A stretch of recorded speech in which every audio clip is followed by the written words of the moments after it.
Aujourd'hui, je vous lis un ouvrage que j'aime beaucoup sur les mois de l'année et qui me fait penser à beaucoup de réactions lorsque l'on annonce l'arrivée de l'automne, l'arrivée de l'hiver, où nous avons beaucoup de personnes qui nous disent « mais je déteste l'automne, je déteste l'hiver, je déteste tel et tel mois ».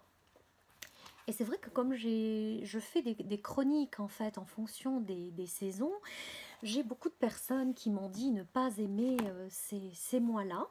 Alors ça m'a fait penser à cette petite histoire que j'ai souvent lue à mes enfants et que j'avais envie de partager aujourd'hui. Donc les mois de l'année. Alors ça commence comme ça. Il était une fois une bonne vieille. Une bonne petite vieille qui vivait pauvrement dans sa petite maison. Un jour qu'elle ramassait du bois mort dans la forêt, la pluie se mit à tomber, et le brouillard montant, la bonne vieille perdit son chemin. Elle finit par trouver un sentier qu'elle ne connaissait pas, et bien qu'il fût raide, elle le suivit un bon moment. Elle arriva ainsi à une belle demeure au-dessus de la forêt. Une belle et grande demeure.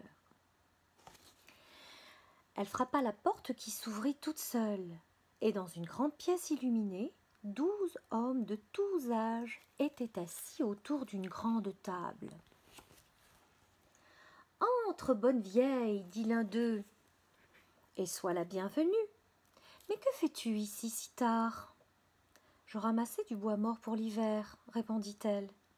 Je me suis perdue à cause de la pluie et du brouillard. »« C'est que décembre est sans pitié. Il ne prend soin de rien ni de personne, dit l'un. »« Oh, mais, reprit la vieille, sans le froid et la pluie glacée de décembre, la terre ne pourrait se reposer, et les graines qui y dorment s'y dessécheraient. »«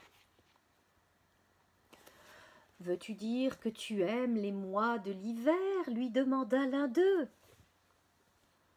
« Oh, sûrement, dit la bonne vieille à celui qui portait une barbe de neige, tout autant que j'aime ceux de l'été qui me rendent un peu de vigueur. »« Le plus beau n'est-il pas le mois de mai ?» demande l'un des plus jeunes. « Mais superbe, dit la vieille, comme le printemps. Mais l'automne avec tous ses fruits n'est pas moins beau. Tous les mois sont bons, et chacun apporte à l'an ce qu'il faut. »« Bonne vieille, tu es ici dans la maison des mois de l'année. Donne-nous ton bissac. » Et il le remplit de pièces d'or. La bonne vieille, toute heureuse, rentra bien vite chez elle et acheta une vache et fit réparer sa petite maison.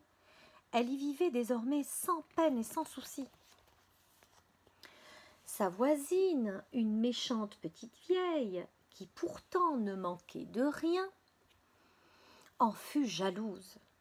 Elle voulut savoir comment la bonne vieille s'était procuré tant d'argent. Elle s'en vint le lui demander, et la bonne vieille ne lui cacha pas que c'était un cadeau des habitants de la forêt. Alors la méchante voulut à son tour leur rendre visite.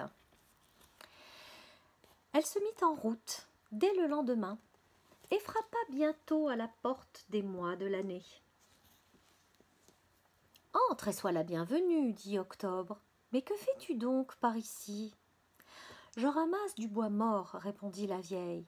Les mois de l'hiver sont si mauvais. »« Je vois, reprit Octobre, tu préfères les mois de l'été. »« Ah là là, ils ne valent guère mieux.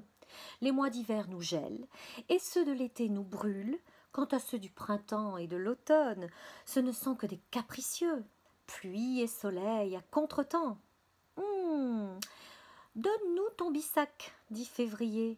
Nous allons le remplir comme il faut. Mais prends bien garde de ne pas l'ouvrir avant que tu sois rentré chez toi. » La méchante vieille, ravie, prit le sac et s'en repartit chez elle.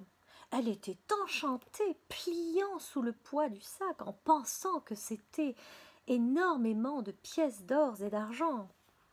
Mais quand elle ouvrit le sac, il était plein de pierres.